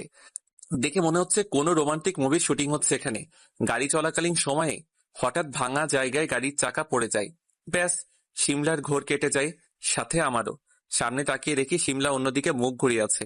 মুখ দেখে স্পষ্ট বোঝা যাচ্ছে লজ্জা পেয়েছে। আমি বুঝি না এটা মেয়ে নাকি অন্য কিছু। লজ্জা পেলে এই মেয়েকে এত সুন্দর লাগে আগে জানা ছিল না। প্রায় 30 মিনিট পরে থানায় চলে এলাম। আগের দিনের মতো আমাকে লকআপে ঢুকিয়ে দেওয়া হলো। আমি সেখানে বসে পড়লাম। এখান থেকে শিমলা ম্যামকে স্পষ্ট দেখা যায়। আমি এক নজরে তার দিকে তাকিয়ে আছি। আমি কিছুই বুঝতে পারতেছি না। এর মানে কি আমি কারো প্রেমে পড়ে গেছি? এটা কি করে সম্ভব? এই জীবনে কত রকমের মেয়ে যে দেখেছি তা বলে শেষ করা যাবে না। কই আজ পর্যন্ত তো কারো উপরে ক্রাশ খেলাম না। তাহলে আজকে কেন এই মেয়ের উপর থেকে চোখ ফেরাতে পারতেছি না? অবশেষে আমি আবার প্রেমে পড়ে গেলাম। আমার যে করেই হোক এই মেয়েকে চাই। আর কতদিন এইভাবে সিঙ্গেল থাকবো? এইবার ভাবতেছি বিয়েটা করেই ফেলবো। শিমলার দিকে তাকিয়ে এগুলো ভাবতেছিলাম, তখনই খেয়াল করলাম শিমলাও আমার দিকে তাকিয়ে আছে। হঠাৎ করে শিমলা আমার কাছে এসেই আমাকে বলল, ওই, তোর সমস্যা কি বলবি আমাকে? তুই সে তখন থেকে আমার দিকে তাকিয়ে আছিস কেন? আপনাকে দেখি। আমাকে দেখিস কেন? আগে কখনো মেয়ে দেখিস নাই নাকি? মেয়ে দেখেছি, কিন্তু পরি দেখি নাই, তাই তো আপনাকে দেখি। ফ্লার্ট করিস আমার সাথে? তুই জানিস আমি তোর কি হাল করতে পারি? এই সুন্দর মুখে এমন রাগ মানায় না। আপনি সবসময় হাসি খুশি থাকতে পারেন না নাকি? অসহ্য একটা। এটা বলে শিমলা রেগে আমার কাছ থেকে চলে গেল। আমি ফ্লোরে বসে একটা হাসি দিলাম। আজকে কেন জানি অনেক ভালো লাগতেছে। অন্যদিকে মনটা কেমন কেমন করতেছে। না চাইতেও শিমলার কথা খুব মনে পড়তেছে। শিমলাকে শেষ কবে দেখেছিলাম মনে নেই, কিন্তু ওর সেই গুলুমুলু মুখখানা এখনো আমার মনে পড়ে। কেন জানি আমার মনে হচ্ছে শিমলা আমার খুব কাছে আছে, কিন্তু আমি বুঝতে পারতেছি না জেল থেকে বেরিয়ে আমাকে যে করেই হোক বন্ধুদের সাথে কথা বলে শিমলাকে দেখতে হবে। আর তার সাথে এটাও জানতে হবে শিমলা আমাদের বাসায় ভাড়া থাকে কেন, আর ও কি আমাকে এখনো ভালোবাসে নাকি বিয়ে শাদী করে সংসারের ভিতরে ডুবে আছে। কিন্তু হৃদয় যে বলেছিল শিমলা এখনো বিয়ে করে নাই, এটা অসম্ভব। আমি না হয় একটা ছেলে, তাই এতদিন বিয়ে না করে আছি, কিন্তু শিমলা তো একটা মেয়ে, চাকরি করে মেবি, তাহলে এতদিনে তো ওর বিয়ে হয়ে যাওয়ার কথা। তাছাড়াও আমার বন্ধুরা যে হারামি, ওরা আমার সাথে মজাও করতে পারে। মনে মনে এগুলো ভাবতেছিলাম আর দেওয়ালে আঁকিঝুঁকি দিচ্ছিলাম, যেটা সাধারণত সব আসামিরাই করে। আমারও একটু ইচ্ছে হলো, তাই এমন করতেছি। তখন আরেকটা বিষয় আমার মাথায় এলো। হৃদয় আর জয় বলেছিল শিমলা নাকি পুলিশের চাকরি করে। তাহলে কোনোভাবে এই শিমলা ম্যাডাম আমার সেই শিমলা নয় তো? যদি এটা হয় তাহলে তো আমি শেষ। কারণ আমার যে এই ম্যাডামকে খুব ভালো লাগছে, যে কোনো মূল্যে আমার এই ম্যাডামকে চাই। কিন্তু যদি এটা সেই বিশ্বাসঘাতক হয় তাহলে আমি কি করব? জানি না, কিছু জানি না। আমি সবকিছু কেমন জানি গুলিয়ে যাচ্ছে। তখনই আমার মন আবার বলল, এটা কখনো হতে পারে না। কারণ প্রথমত বাসে আমার নিজের আপুর সাথে দেখা, আর এখন যদি এই শিমলা সেই শিমলা হয়, তাহলে তো বাস থেকে নেমেই এক্স গার্লফ্রেন্ডের সাথে দেখা, মানে একই দিনে দুইজন পরিচিত মানুষের সাথে দেখা। এটা অসম্ভব। যাই হোক, সবকিছু ক্লিয়ার হয়ে যাবে জেল থেকে বের হলেই। সবকিছু দেখা যাবে। আগে এখান থেকে তো বের হই। জানি না নাজমুল কখন এখান থেকে বের করবে আমাকে। দূর, ভালো লাগে না। মনে মনে অনেক কিছু চিন্তা করতেছি। তখনই দেখি নাজমুল এসেছে, হাতে একটা কাগজের ফাইল দেখতে পেলাম। এটা যে আমার জামিনের কাগজ সেইটা বুঝতে আমার আর বাকি রইল না। তখন নাজমুল আমার দিকে তাকিয়ে একটা হাসি দিল। আমি রাগীভাবে তাকিয়ে রইলাম। 2 মিনিট পরে আমাকে লকআপ থেকে বের করা হলো। এরপর আমি শিমলা ম্যাডামের সামনে গেলাম। ম্যাডাম দেখে আমার দিকে রাগীভাবে তাকিয়ে আছে। আমি খাতায় একটা সাইন করে কলম রেখে দিলাম। এরপর ম্যাডামের দিকে তাকিয়ে হেসে বললাম, এইভাবে না থেকে একটু হাসি খুশি থাকুন। গম্ভীরভাবে থাকলে আপনাকে একটা পেতনির মতো। এটা বলেই আমি আর নাজমুল বেরিয়ে আসলাম। আসার সময় পিছনে তাকিয়ে দেখি যে ম্যাডাম আমার দিকে আগুনের ন্যায় তাকিয়ে তার সামনের টেবিলে রাখা খাতাটা ছুঁড়ে ফেলে দিল। আমিও একটু ভাব নিয়ে সামনে হেঁটে বেরিয়ে গেলাম থানা থেকে। স্যার, আর কতবার এরকম জেলে আসবেন? এখানে আসি কি আর সাধে? তাহলে কি জন্য আসেন স্যার? শিমলার জন্য। মানে স্যার, আপনি আবার শিবনা ম্যাডামের প্রেমে পড়ে যাননি তো? ওই মেয়ে কিন্তু সাংঘাতিক। আমি এই এলাকার ছেলে, তাই আমি জানি ওই মেয়ে কি। আমি নাজমুলের কথায় না হেসে পারলাম না। এরপর জিজ্ঞেস করলাম, কেন, কি এমন করেছে এই মেয়ে যার জন্য তুমি তাকে এই উপাধিগুলো দিচ্ছ? স্যার, অনেক কারণ আছে, অনেক কারণ। যেমন? স্যার, কি আর বলবো। একবার আমার এক ফ্রেন্ড ওই মেয়েকে প্রপোজ করেছিল। আমার ফ্রেন্ড আমার মতে পুলিশে চাকরি করে, আর দেখতে শুনতেও ভালো। কিন্তু এই সিমলা ম্যাডাম তার প্রপোজ গ্রহণ না করে 1 সপ্তাহে জেলের ভাত খেয়েছিল। মানে বুঝতে পারছেন কি সাংঘাতিক। একদম ঠিক করেছে। সে আমার বউ হবে বলেই তো কারো প্রপোজাল গ্রহণ করে না। রাস্তা দিয়ে হাঁটতেছি আর কথা বলতেছি আমরা দুইজন। স্যার, এই মেয়ের পিছনে লাইন মেরে লাভ নেই। কেন? স্যার, লোক আমার সেই বন্ধুই বলেছিল এই মেয়ে নাকি কাউকে ভালোবাসে, কিন্তু সে নাকি হারিয়ে গেছে, তবে খুঁজে পেলে নাকি তাকে বিয়ে করবে। ওই মিয়া, মেয়ে কি? হ্যাঁ, ভাবি বলবা ভাবি। আর কাকে ভালোবাসে? একেবারে ভাবি বলতে হবে? সমস্যা নাই, ভাবি বলবো স্যার। আর কাকে ভালোবাসে সেটা তো আর বন্ধু জানে না, আমি আর কি করে বলবো। সমস্যা নেই, আমি তোমার ভাবিকে পটিয়েই ছাড়বো। আর তা না হলে জোর করে তুলে নিয়ে যাব। আমার কথা শুনে নাজমুল হেসে দিল। এরপর আরো কিছু কথা আর সাথে মজাও করলাম আমি আর নাজমুল। নাজমুল ছেলেটা খুব ভালো, আমার থেকে বয়সে 2 বছরের ছোট হবে। অনেক মিশুক, তাই তো নাজমুলের সাথে এমন মজা করি। যাই হোক, গল্পে চলে আসি। এরপর আমি আর নাজমুল একটা রেস্টুরেন্টে গেলাম। আমার অনেক ক্ষুধা লেগেছে। দুপুরের খাবার নাজমুল নাকি বাসা থেকে খেয়ে এসেছে, তাই নাজমুল শুধু 1 কাপ কফি নিল, আর আমি দুপুরের খাবার মানে ভারী কিছু খেতে লাগলাম। খাবারের নাম বলবো না। খাবার মাঝখানে নাজমুল বলল, স্যার, একটা বিষয় বুঝলাম না। কি বিষয়? স্যার, আপনি যে বন্ধুগুলো এনেছিলেন সেগুলো তো ভাবি নিয়ে গেল, তাহলে এখন মিশন পূরণ করবো কিভাবে? এই জন্যই তো তোমাকে আমার এত ভালো লাগে। আমিও সেটা চিন্তা করতেছিলাম, কিন্তু সমস্যা নেই, আমার অনেক লোক আছে। তাদের একজনকে ফোন করে জানিয়ে দিলেই আমার বাসায় এসে সবকিছু পৌঁছে দিয়ে যাবে। ও আচ্ছা, তাহলে তো কোনো সমস্যা নেই স্যার। আর কোনো সমস্যা হবেও না, কারণ আমি যার কাছ থেকে পারমিশন এনেছি তার উপর দিয়ে কথা বলার মতো আমি কাউকে দেখি না। এটা জাস্ট একটা গল্প, সো ডোন্ট বি সিরিয়াস। হুম সেটা আমি খুব ভালো করেই জানি। স্যার, আমার ভাগ্যটা না অনেক ভালো। যেমন? এই যে চাকরির প্রথম কাজটা আপনার সাথে করার সুযোগ পেয়েছি। তুমি মিয়া ভালোই পাম দিতে পারো দেখতেছি। স্যার, এটা সত্যি। সেই সব সাইডে রাখো, বয়স তো অনেক হলো। এইবার বিয়ের কথাটাও একবার চিন্তা করো। আমার এমন কথা শুনে নাজমুল তো পুরো লাল হয়ে গেছে লজ্জায়। ছেলেরাও যে এত লজ্জা পায় সেইটা আমি নাজমুলকে না দেখিলে জানতাম না। কি বিয়ে শাদী নিয়ে কিছু চিন্তা করেছো? হুম, আমাদের এই মিশনটা শেষ হলেই ওর পরিবারের সাথে কথা বলবো। ও মানে কি, তার মানে তোমার গার্লফ্রেন্ড আছে? স্যার। আল্লাহ, তোমার মতো এমন বোকা ছেলেকে কোন মেয়ে পছন্দ করলো? স্যার, আমি মোটেও বোকা নই, ঠিক আছে। আমি নাজমুলের কথা না হেসে পারলাম না। আসলে ছেলেটা অনেক সহজ সরল। যাই হোক, এরপর নাজমুলকে বিদায় জানিয়ে বাসায় চলে এলাম। বাসায় এসে হৃদয়কে ফোন দিলাম। বন্ধু কই আছেন আপনি? বাসায় রে ভাই, বাসায় তোর ভাবির সাথে রোমান্স করি। হারামি, তুই কি কোনোদিন ভালো হবি না? আর রাখতো, আমার বউয়ের সাথে আমি যা ইচ্ছা করবো, এখানে খারাপের কি আছে? ওই তুই বকবক না করে জয়কে নিয়ে আমার বাসার সামনে আয়। আচ্ছা, 5 মিনিট অপেক্ষা কর, আমরা 10 মিনিটের মধ্যে আসতেছি। এরপর ফোন রেখে দিলাম। প্রায় 15 মিনিট পরে বাইকে করে হৃদয় আর জয় আমার কাছে এলো। আমি বাসার নিচে দাঁড়িয়ে অপেক্ষা করতেছিলাম। কিরে বন্ধু, এত জরুরি ভাবে ডাক দিলি যে? কিছু হয়েছে নাকি? হয়েছে, অনেক কিছু হয়েছে। আমি অনেক কনফিউজ। তাড়াতাড়ি আমাদের বাসার দিকে চল, আমি আগে শিমলাকে দেখব। আচ্ছা, তোর যখন এতই তাড়া, তাহলে চল গাড়ির পিছে উঠে পড়। এরপর কিছু দূর এসে হঠাৎ করে বাজারের পাশে একটা রেস্টুরেন্টের সামনে হৃদয় বাইক থামিয়ে দিল। আমার বর্তমান বাসা থেকে আমার নিজের বাসার যেতে রাস্তার মাঝখানে বাজার অতিক্রম করে যেতে হয়। এখানে বাইক থামালি কেন? আগে কিছু খেয়ে নেই, তারপরে যাই। আচ্ছা, তোরা গিয়ে খেয়ে নে, আমি খাবো না, আমার পেট ভরা আছে। না না, সেটা বলে হচ্ছে না। তুমি আজকে আমাদের ট্রিট দিবা, আর তুমি যদি ভিতরে না যাও, সেটা বললে তো হবে না। মানে, আমি তোদের ট্রিট দেবো আমি সেটা বলছি? আর তোদেরকে হঠাৎ করে ট্রিট দিব কেন? এই যে শিমলা আপুকে দেখাবো। মানে, এইটার জন্যেও তোদেরকে ট্রিট দিতে হবে? যা, আমি পারবো না। আচ্ছা ঠিক আছে, তাহলে আমরাও তোকে দেখাবো না শিমলা আপুকে। অনেকটা বাধ্য হয়ে হারামি দুটোকে ট্রিট দিতে হলো।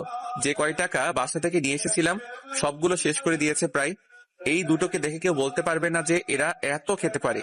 দুটোই রাক্ষস। এরপর 10 মিনিট বাইক চালিয়ে আমরা আমাদের বাসার সামনে এসে হাজির হলাম। এখন আমি আমার বাসার সামনে দাঁড়িয়ে আছি। রাস্তায় দাঁড়িয়ে বাসার দিকে উকিঝুঁকি দিচ্ছি, কিন্তু ওরা নাকি কোথাও শিমলাকে দেখতে পাচ্ছে না। তখন ঘড়িতে সময় বিকাল 5টার বেশি। আমরা আমাদের বাসার দিকে তাকিয়ে উকিঝুঁকি দিয়ে যাচ্ছি। তখনই আমার পিঠে কেউ হাত রাখলো পিছন থেকে, কিন্তু আমার সেই দিকে কোনো খেয়াল নেই। আমি পিছনে না ফিরে আমার কাঁধ থেকে অপরিচিত হাতটা সরিয়ে দিলাম। এইভাবে অনেকবার হলো। আমি যতই আমার কাঁধ থেকে হাত সরিয়ে দেই, ততই কেউ আমার কাঁধে হাত দিয়ে ধাক্কা দিয়ে যাচ্ছে। তাই রাগ করে পিছে তাকালাম। আমার সাথে সাথে আমার বন্ধুরাও পিছে ফিরে তাকালো। আমি পিছে তাকিয়ে পুরোই 100 ভোল্টের একটা শক খেলাম, কারণ আমার পিছে সেই রাগী পুলিশ ম্যাম দাঁড়িয়ে আছে। এটা দেখে হৃদয় আর জয়ের চোখ দুটো বড় বড় হয়ে গেছে। এটা আমি স্পষ্ট দেখতে পেলাম। কিন্তু আমার ভয় লাগতেছে এটা ভেবে যে একটু আগে থানা থেকে বের হলাম, এখন আবার অন্যের বাসায় উকি দিচ্ছি। এইটা আবার ম্যাডাম দেখে ফেলেছে। তাহলে বুঝতেই পারতেছেন যে কি হতে চলেছে। আমাদের সবাইকে এমন ভয় পেতে দেখে শিমলার মনে মনে অনেক হাসি পেল। কিন্তু শিমলা রাগী গলায় জয়কে উদ্দেশ্য করে বলল, জয় ভাইয়া, আপনি এই সময় এখানে কি করেন? আর এই ছেলেটাই বা আপনাদের সাথে কেন? হৃদয়ের মুখ দিয়ে কোনো কথা বের হচ্ছে না। আপনারা তো জানেনই, হৃদয় হচ্ছে ভিতর ডিম। জয় কোনো মতে স্বাভাবিক হয়ে বলল, আপু, তেমন কিছু না, এটা হচ্ছে আমাদের বন্ধু। ও নতুন এসেছে এই শহরে, তাই ওকে আর কি আমাদের শহরটা একটু ঘুরিয়ে দেখাচ্ছি। সবই বুঝলাম, কিন্তু শহরটা কি এই বাসার ভেতরের নাকি? যে তিনজনই এই বাসার দিকে উঁকি মারতেছিলেন? তেমন কিছু না আপু, এমনিতেই বাসাটা খুব সুন্দর তো, তাই সবাই মিলে একটু ভালো করে দেখতেছিলাম। ও আচ্ছা, কিন্তু আমি একটা জিনিস বুঝলাম না, আপনারা তো ভালো ছেলে, তাহলে এই গুন্ডাটা আপনাদের বন্ধু হয় কিভাবে? এতক্ষণ আমি চুপ ছিলাম, কিন্তু এইবার আর চুপ থাকতে পারলাম না, কারণ আমাকে গুন্ডা বলতেছে।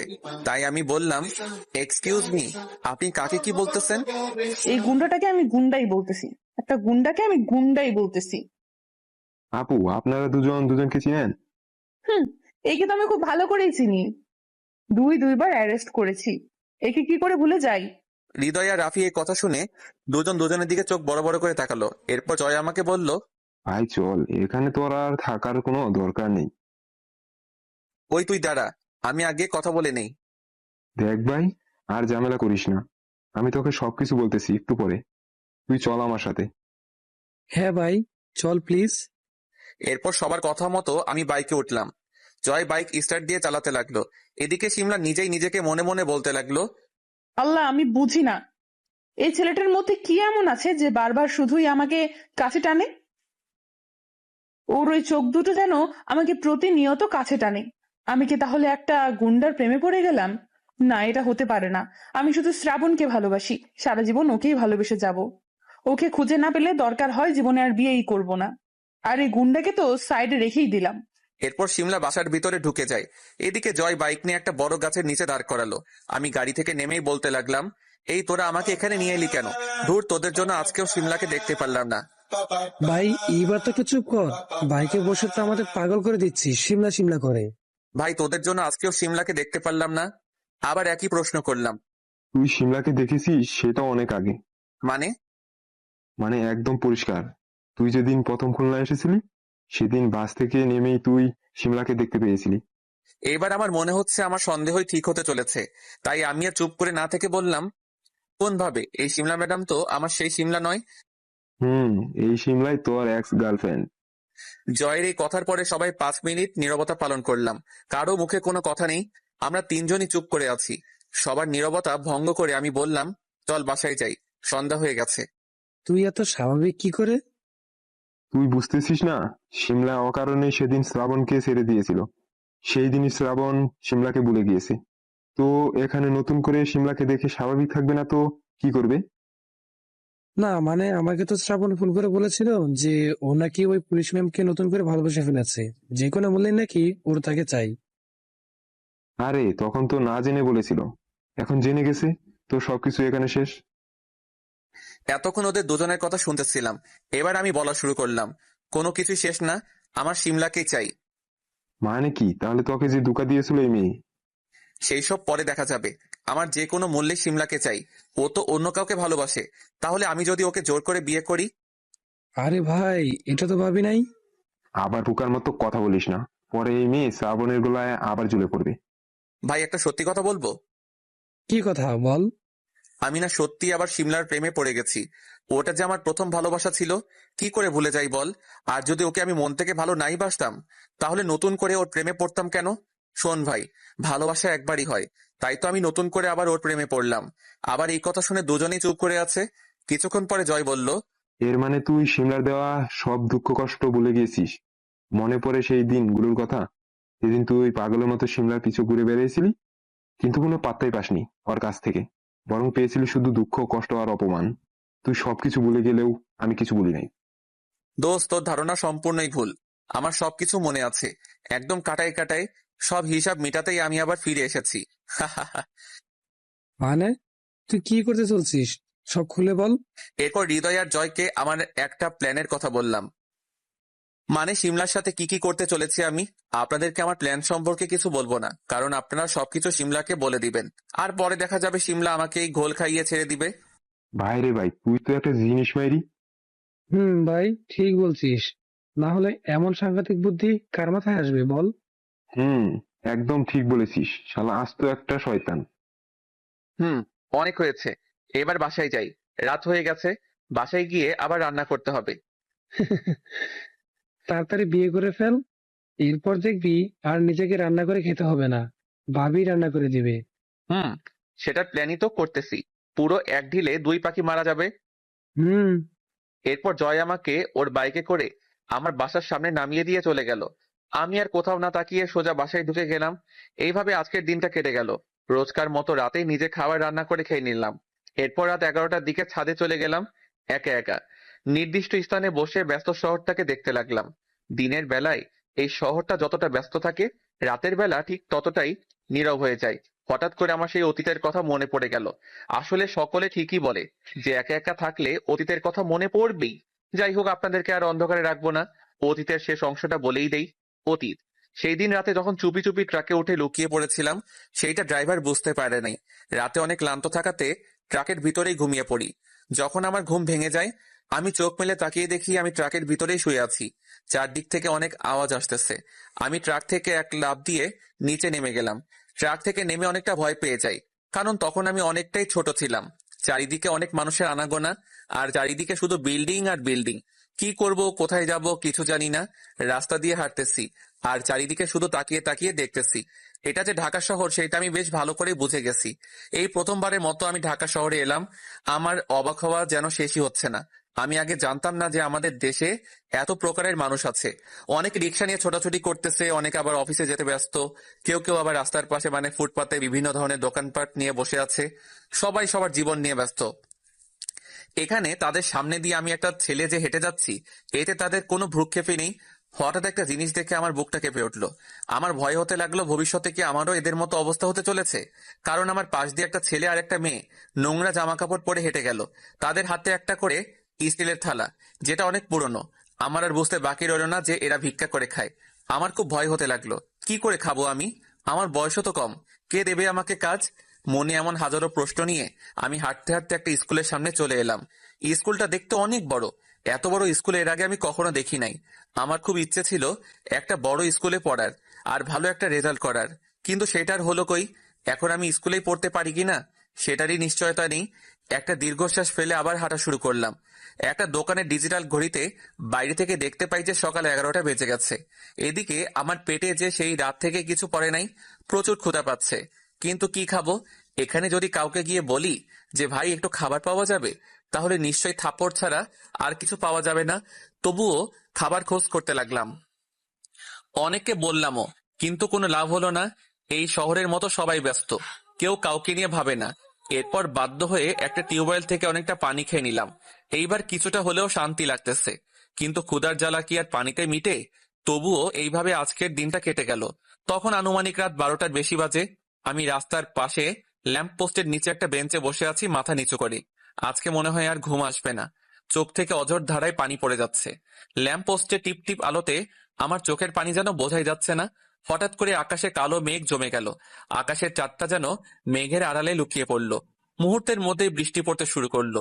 কোনো ইচ্ছে নেই বৃষ্টি থেকে বাঁচার। আমি সেই জায়গায় বসে বসে বৃষ্টিতে ভিজতে লাগলাম। এইভাবে 10-15 মিনিট হয়ে গেল।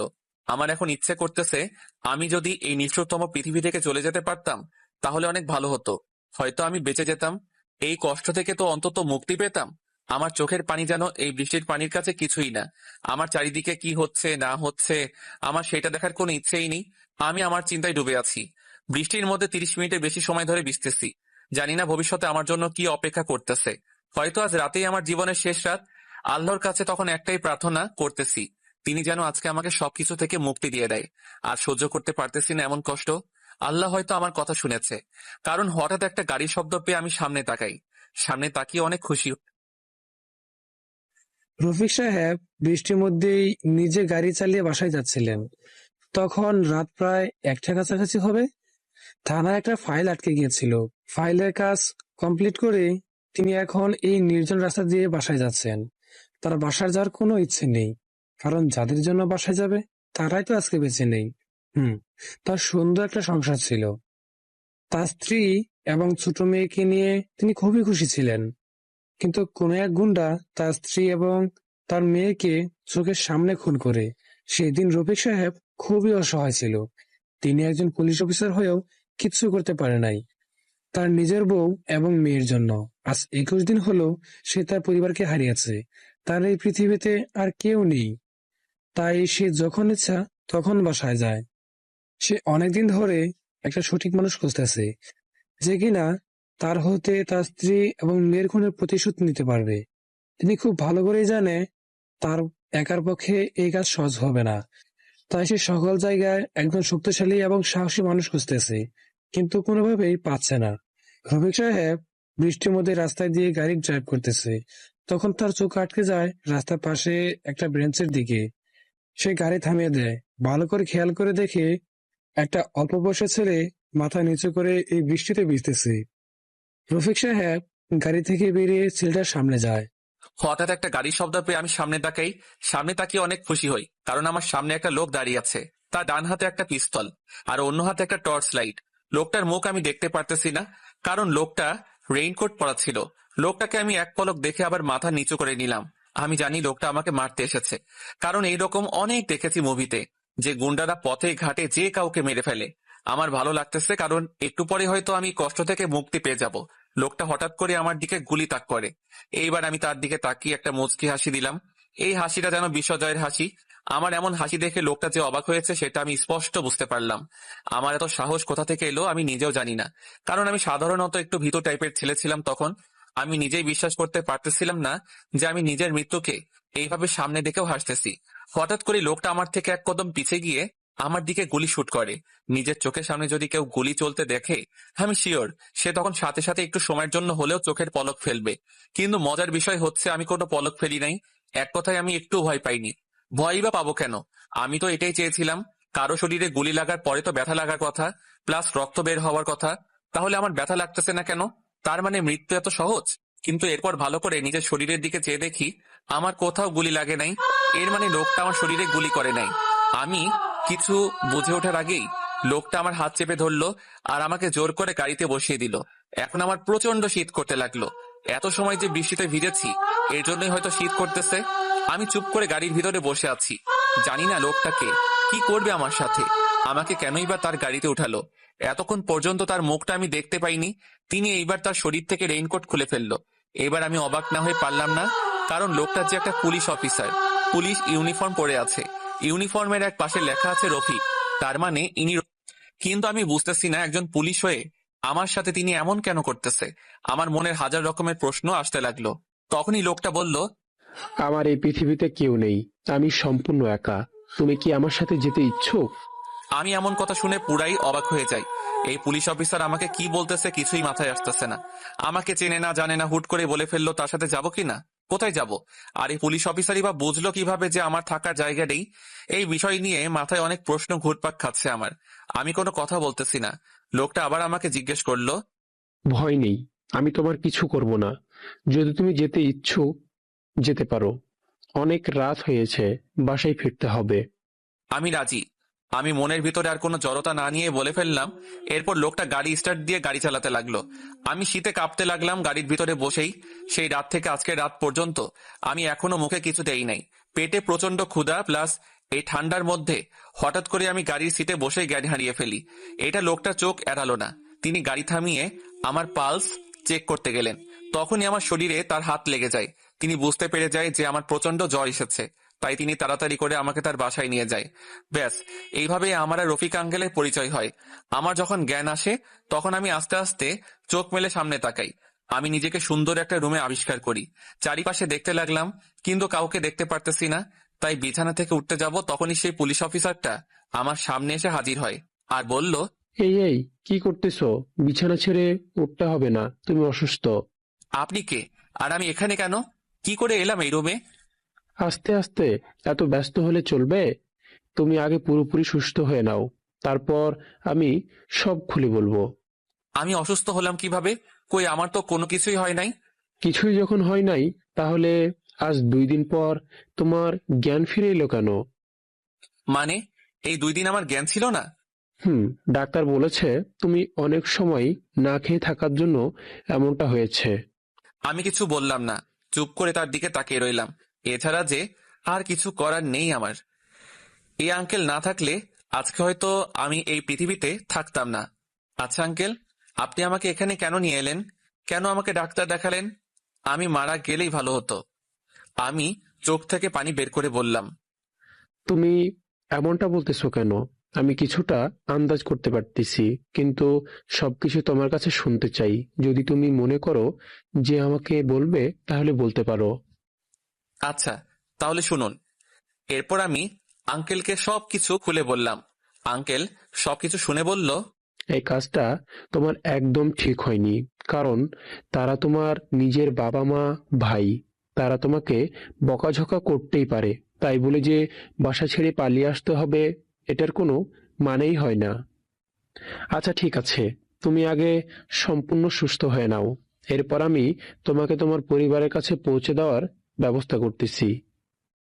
না আঙ্কেল, আমি আর আমার পরিবারের কাছে ফিরে যেতে চাই না।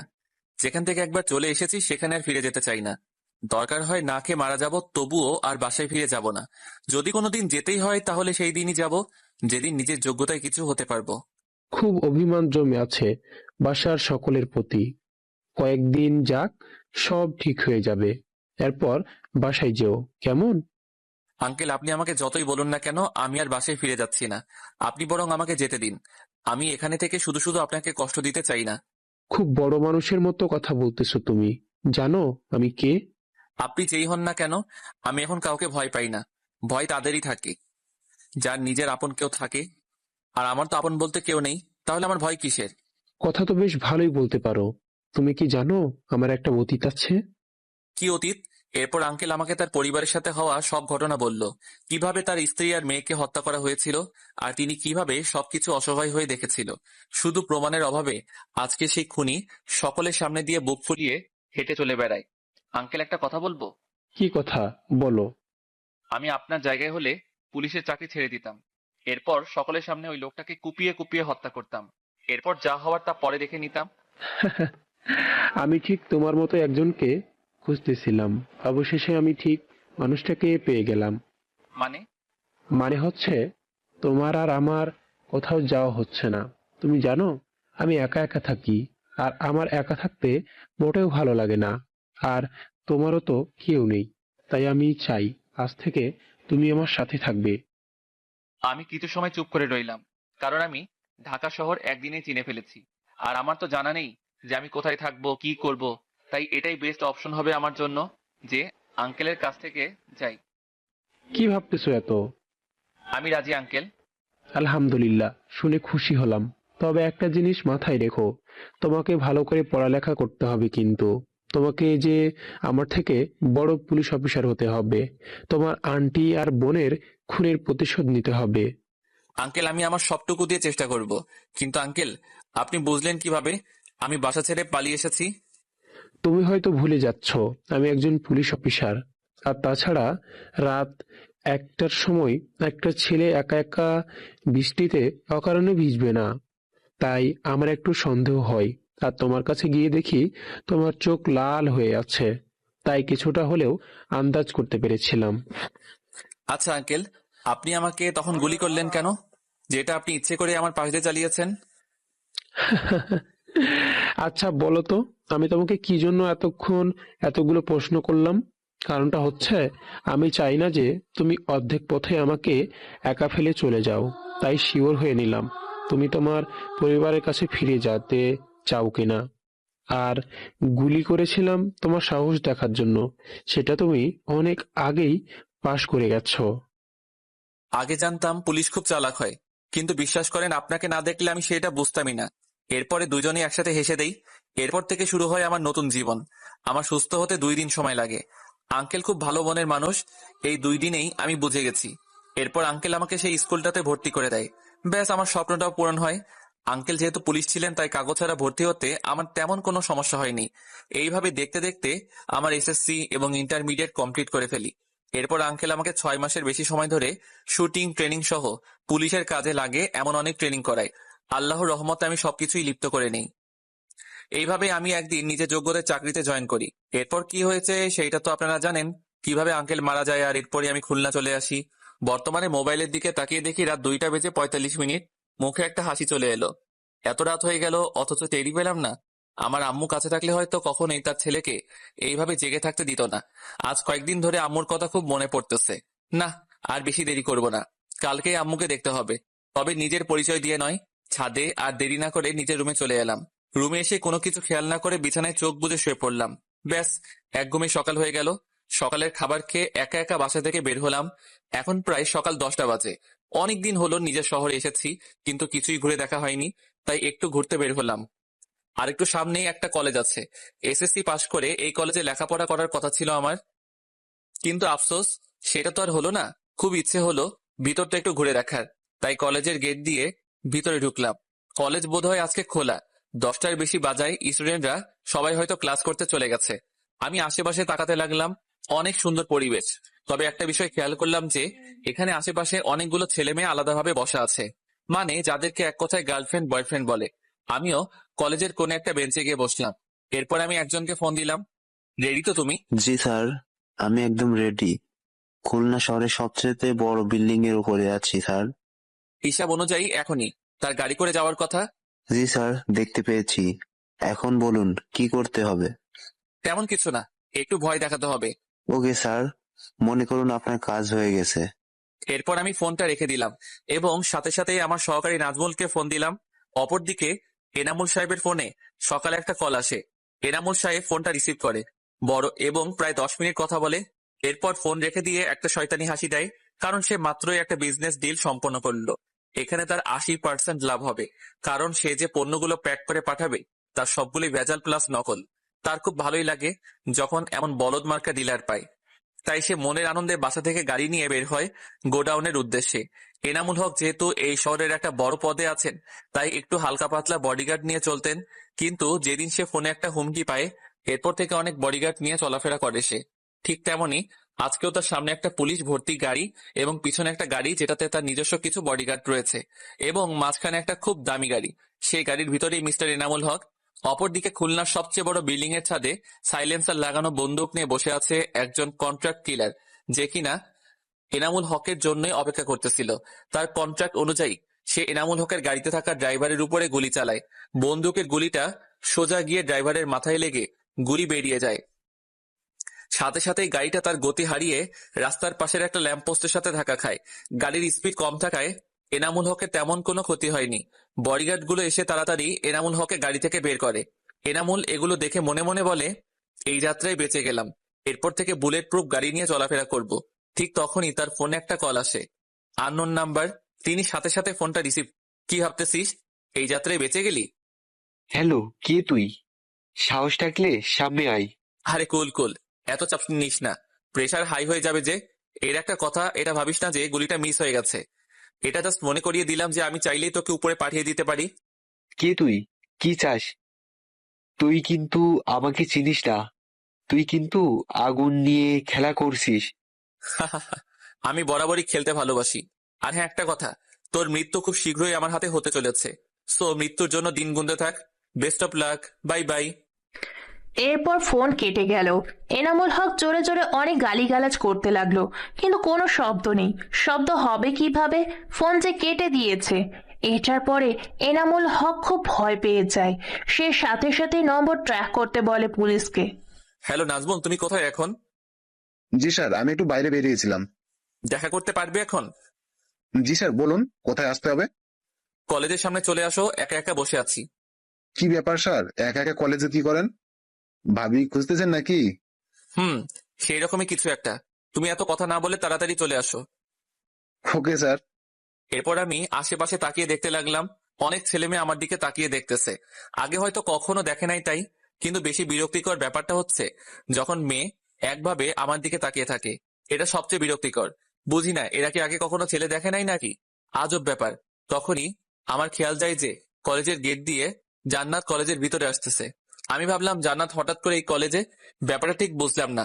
তখনই আমার খেয়াল যায় আশেপাশের কিছু বাজে ছেলের দিকে। কিছুক্ষণ আগে তারা এখানে এসেছে, এসেই অনেক মেয়েদেরকে আজে বাজে কথা বলতেছে, কিন্তু তাদেরকে কেউ কিছু বলতেছে না। জান্নাত কেউ উল্টাপাল্টা কথা বলে, কিন্তু আজব ব্যাপার, জান্নাত তো ওদেরকে কিছু বলে না। মেজাজটা খুব খারাপ হয়ে যায়। জান্নাত আমাকে বসা দেখতে পেয়ে আমার দিকে এগিয়ে আসে। আরে ভাইয়া, আপনি এখানে এখানে একা একা বসে কি করেন? তেমন কিছু না, এমনিতেই বসে আছি। আমি তো ভাবলাম যে হয়তো ভাবি এই কলেজে পড়ে, তাই দেখা করতে এসেছেন। সবসময় মজা ভালো লাগে না। আর আমাকে বলো তো, তুমি এখানে কি করো? আপনাকে বলছিলাম না যে আমার একটা বড় ভাই আছে, সে এই কলেজের লেকচার। বাসায় একটা কাজ আছে, তাই ভাইয়াকে নিতে এলাম। ও। এরপর আমি মুখ গোমড়া করে বসে রইলাম। এর মাঝে জান্নাত আমার পাশে বসে পড়েছে। ভাইয়া, আপনার মন কি খারাপ? না। তাহলে এভাবে মুখ কালো করে বসে আছেন কেন? আমি কিছু বলতে যাব, তখনই পিছন থেকে জান্নাত বলে কেউ ডাক দিল। নিচে তাকিয়ে দেখে একটা ছেলে, বয়সী, আমার থেকে বড় হবে, দেখে চেনা চেনা লাগতেছে, অনেকটা আমার বড় ভাইয়ের মতো। হয়তো এটাই আমার ভাই। তখনই জান্নাত বলল, আরে ভাইয়া, তুমি এসেছো? তাড়াতাড়ি বাসায় চলো, কাজ আছে। আর তোর পাশে এইটা কে? আগে তো কোনোদিন দেখি নাই এখানে। ও ভাইয়া, আমার তো মনেই ছিল না। এটা হচ্ছে সেই ভাইয়া যে আমাকে বাসে বসে হেল্প করেছিল। ও আচ্ছা, চিনতে পেরেছি। আচ্ছা, তোমার নামটা যেন কি? ইমন। শুধু ইমন? আমি পার্সোনাল কিছু বলতে পছন্দ করি না। ও আচ্ছা, সরি সরি। সেদিনের জন্য ধন্যবাদ, আমার একমাত্র বোনটাকে বাঁচানোর জন্য। আচ্ছা, আপনার সামনে আপনার বোনকে যদি কেউ বাজে কথা বলে তাহলে আপনি কি করবেন? তাহলে আমি তাকে মেরে ফেলবো। তাহলে ওই যে ওইদিকে যে ছেলেগুলো দাঁড়িয়ে আছে তাদের গিয়ে কিছু বলুন। তারা তো আপনার বোন সহ সবাইকে ডিস্টার্ব করছে। ওই ছেলেগুলো মেবি আপনার স্টুডেন্ট হবে। এরপর ভাইয়া রাগী লোক নিয়ে ছেলেগুলোর দিকে তাকালো, কিন্তু ছেলেগুলোকে দেখেই মুখটা কালো করে ফেললো আর বলল, এদের তুমি চিনো? এরা কাদের লোক জানো? এরা কে বা কারা, কোথা থেকে এসেছে সেটা বড় কথা না, বড় কথা হচ্ছে ও আপনার বোনকে বাজে কথা বলেছে। সো আপনি কি চুপ করে থাকবেন? আমি জোরে কথাগুলো বললাম। কলেজের আশেপাশের লোক আমাদের দিকে তাকিয়ে দেখতে লাগলো কি হচ্ছে এখানে। দেখ, তুই কি বলতে চাচ্ছিস আমি বুঝেছি, কিন্তু সব জায়গায় গিয়ে ঝামেলা করা যায় না। এদেরকে দেখা যাচ্ছে, আমি এখন কিছু বলবো না। পরে দেখা যাবে আমার আপন কাউকে আরো খারাপ কিছু করে দেবে। ঠিক তেমনি এরা অনেক খারাপ আর ভয়ানক, এনামল ভাইয়ের লোক। এদেরকে আমি কিভাবে কিছু বলবো? মেজাজটা চরম পর্যায়ে পৌঁছে গেল। আমি দাঁতে দাঁত চেপে চোখ লাল করে বললাম, আচ্ছা ধন্যবাদ, আপনি এখন যেতে পারেন। ভাইয়া আমাকে আরো কিছু বলতে যাবে তখনই জান্নাত ভাইয়াকে নিয়ে চলে গেল আর ভাইয়াকে বলল, ভাইয়া তুমি জানো না, ওই ভাইয়া একটু এমনই, শুধু শুধু তার সাথে কোনো কথা বলে লাভ হবে না। বুঝতে পেরেছি। অপরদিকে আমি চুপ করে কিছু সময় নিজের জায়গায় বসে রইলাম। না থাকতে পারতেছি না। নিজের জায়গা থেকে উঠে সেই ছেলেগুলোর দিকে এগিয়ে যেতে লাগলাম। এখনো ছেলেগুলো যাকে পাচ্ছে তাকে ডিস্টার্ব করে যাচ্ছে। আমি ছেলেগুলোর সামনে গিয়ে দাঁড়ালাম। মোট 7 জন আছে। ছেলেগুলোর মধ্যে থেকে একজন আমাকে বলে উঠল, ওই তোর কি সমস্যা? এইভাবে আমাদের সামনে দাঁড়িয়ে আছিস কেন? আমি কিছু বললাম না, চুপ করে দাঁড়িয়ে আছি। তাদের ভিতর থেকে একটা ছেলে বলে উঠল, কিরে কথা বলিস না কেন, বোবা নাকি? এইবারও কোনো কথা বললাম না, চুপ করে সবগুলোর দিকে রাগী চোখে তাকিয়ে আছি। এইবার একজন বসা থেকে উঠে এসে আমার কাঁধে হাত রেখে বলল, তুই কি নেশা করে আসছিস নাকি? এইভাবে চোখ লাল করে আমাদের দিকে তাকিয়ে আছিস? জানিস আমরা কার লোক? কাঁধ থেকে হাত নামা। এইবার ওদের মধ্যে থেকে ওদের বস চেয়ে সে বলে উঠল, এত কথা বলতেছি কেন ওর সাথে? দুটো মেরে ভাগা তো সামনে থেকে, কই থেকে আসে কে জানে। এটা বলার সাথে সাথে আমার সামনে থাকা ছেলেটা ডান হাত আমার মুখ বরাবর ঘুষি মারতে যাবে, তখনই আমি বাম হাত দিয়ে ছেলেটার হাত ধরে বসলাম এবং ডান হাত দিয়ে ছেলেটার নাক সোজা একটা ঘুষি দিলাম। সাথে সাথেই ছেলেটা মাটিতে লুটিয়ে পড়ল এবং আমার সামনে বসা সবগুলো ছেলে দাঁড়িয়ে পড়ল। কলেজের আশেপাশে অনেক ছাত্র ছাত্রী ছিল, তারা এতক্ষণ আমাদের দিকে খেয়াল করে নাই, কিন্তু যেই মাত্র এমন একটা কাণ্ড ঘটলো তখন সবার নজর আমার দিকে পড়লো। মাত্র কিছু সময়ের মধ্যে পুরো কলেজ চুপ হয়ে গেল, কারণ এর আগে এমন কখনোই হয়নি যে বাইরে থেকে কেউ এসে এমন ভাবে কলেজের ছেলেপেলেদের মেরে চলে গেছে। এমন সাহস আগে কেউ দেখায়নি। সবচেয়ে বড় কথা হচ্ছে এরা নাকি সবগুলো এনামুল ভাইয়ের লোক। এনামুলকে নাকি এখানে সবাই প্রচুর ভয় পায়, এটা আমি পরে জানতে পেরেছি। আমি একা 6টা ছেলের সামনে দাঁড়িয়ে আছি। এদের মধ্যে থেকে একজন বলে উঠল, হয়তো ওদের বস হবে। রকি, সবগুলো ফোন লাগিয়ে এখানে আসতে বল, আর সাথে হকি স্টিক এবং ক্রিকেট ব্যাটগুলো যেন নিয়ে আসে। জি ভাই, আমি এক্ষুনি বলতেছি। আমি আমার হাতের দিকে তাকিয়ে দেখি রক্ত লেগে আছে। আমি হাতটা একবার দেখে নিলাম। ঠিক তখনই হঠাৎ করে কোথা থেকে জানাতে সে আমার হাত ধরে বলল, ভাইয়া আপনি শুধু শুধু এখানে ঝামেলা করবেন না, এরা অনেক খারাপ ছেলে, এরা আপনার অনেক ক্ষতি করতে পারে। প্লিজ ভাইয়া এখান থেকে আমার সাথে চলুন। আমি জান্নাতের গলার আওয়াজ পেয়ে পিছে ফিরে তাকালাম। পিছে তাকিয়ে দেখি ভাইয়াও আছে এখানে, কিন্তু বুঝলাম না এরা দুইজন তো চলে গিয়েছিল, তাহলে হঠাৎ করে আবার কোথা থেকে এলো? কি হলো ভাইয়া, কি ভাবতেছেন? প্লিজ আপনি বোঝার চেষ্টা করুন, এটা কোনো নাটক বা সিনেমা না যে আপনি একাই এদের সবগুলোকে একা হারিয়ে দেবেন। ভাইয়া প্লিজ চলুন এখান থেকে। জান্নাতের এমন কথা শুনে ছেলেগুলোর মধ্যে থেকে একজন বলে উঠল, তোর ভাইকে এখন বুঝিয়ে কোনো লাভ নেই। তোর ভাই অনেক বড় ভুল করে ফেলেছে, এর জন্য ওকে পস্তাতে হবে। আর কয়েক মিনিট অপেক্ষা কর, দেখ কি হয়। আমি আমার বাম হাত দিয়ে জান্নাতের থেকে হাত ছাড়িয়ে নিয়ে সামনের দিকে এগোতে লাগলাম। আমাকে এগিয়ে আসতে দেখে সেই ছেলেটা দৌড়ে আমার কাছে এসে আমার বুকে ঘুষি মারতে যাবে, কিন্তু আমি তার আগে আমি লাফ দিয়ে ছেলেটার মাথায় আঘাত করলাম। ব্যাস, এটুকুতেই শেষ, খেল খতম। আমার এমন ভয়ঙ্কর রূপ দেখে ছেলেগুলো একে অপরের দিকে তাকিয়ে দেখতে লাগলো। কলেজের বাকি স্টুডেন্ট গুলো যে এতে খুব খুশি হয়েছে সেটা তাদের মুখ দেখেই বোঝা যাচ্ছে। হয়তো অনেকদিন ধরে সকলে অতিষ্ঠ হয়ে আছে এদের জন্য। এর মধ্যে কলেজের প্রিন্সিপালও চলে এসেছে, তিনিও দর্শকের মতো সবকিছু দেখতেছেন। আর কারো ইচ্ছে থাকলে সামনে আয়, না হলে আমাকে সামনে আসতে হবে। কিরে, তোরা হা করে দেখছিস কি? মার শালারে। এই কথা শুনে বাকি চারজন একসাথে আমার দিকে দৌড়ে আসতে লাগলো। আমি আমার ডান পাশে একটা